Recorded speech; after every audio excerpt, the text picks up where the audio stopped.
ராமநாதபுரம் மாவட்டம் மணக்குடி கிராமத்தில் கட்டிக் கொடுக்கப்பட்ட வீடுகள் பராமரிப்பு இல்லாமல் கிடப்பதாக நியூஸ் தமிழில் செய்தி வெளியான நிலையில் உரிய ஆய்வு செய்யப்பட்டு நடவடிக்கை எடுக்கப்படும் என மாவட்ட ஆட்சியர் சிம்ரன்ஜித் சிங் அலோன் தெரிவித்துள்ளார்.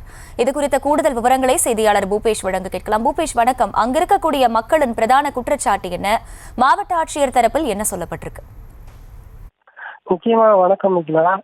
ராமநாதபுரம் மாவட்டம் ஆர்எஸ் மங்கலத்தை அடுத்த மணக்குடி என்னும் பகுதியில் சுனாமியால் பாதிக்கப்பட்ட மக்களுக்கு தொண்டி மற்றும் நம்புதாலையிலிருந்து மறுவாழ்வு மீட்டுருவாக்கும் காரணமாக கடந்த 2009-2010 ஆண்டு வாக்கு ராஜீவ்காந்தி மறுமலர்ச்சி திட்டத்தின் கீழ் அப்போதைய திமுக ஆட்சியில் 4.25 கோடி ரூபாய் செலவில் 144 சுனாமி குடியிருப்புகள் காங்கிரீட் வீடுகளாக கட்டப்பட்டு சுனாமியால் பாதிக்கப்பட்ட அந்த மீனவ கிராம மக்களுக்கு வழங்கப்பட்ட அந்த மீனவ கிராம மக்களுடைய வீடுகள் போதிய அளவில் அனைத்து வசதிகளும் இருந்தாலும் கூட அதிகாரிகள் அந்த பகுதி மக்களுக்கு குடிநீர், சாலை, மின்சாரம் உள்ளிட்ட போதிய அடிப்படை வசதிகளை செய்து தருவதில் கவனம் செலுத்தவில்லை என்று குற்றச்சாட்டு முன்வைக்கப்படுகிறது. அதே போல கடலில் இருந்து தூரமாக இருக்கக்கூடிய மக்களுக்கு வாழ்வாதாரத்தின் காரணமாக தங்களால் வசிக்க இயலவில்லை என கூறி ஒன்றன் பின் ஒன்றாக அவர்கள் வெளியேறதை அடுத்து அந்த பகுதி முழுவதும்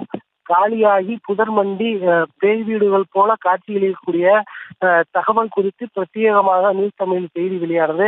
இந்த சம்பவம் தொடர்பாக மாவட்ட நிர்வாகத்தின் கவனத்திற்கு கொண்டு செல்லப்பட்டதை அடுத்து இன்று காலை ராமநாதபுரம் மாவட்ட ஆட்சித்தலைவர் சிம்ரன்ஜித் சிங் அலோன் இச்சம்பவம் தொடர்பான தகவல் கிடைத்தவுடன் அதிகாரிகளுக்கு இது குறித்து விசாரணை நடத்துவதற்கு உத்தரவிட்டிருப்பதாகவும் உடனடியாக அறிக்கையுடைய தகவல் கிடைத்தவுடன் மேற்கொண்டு உரிய நடவடிக்கை எடுக்கப்படும் என உறுதியளித்திருக்கிறார்.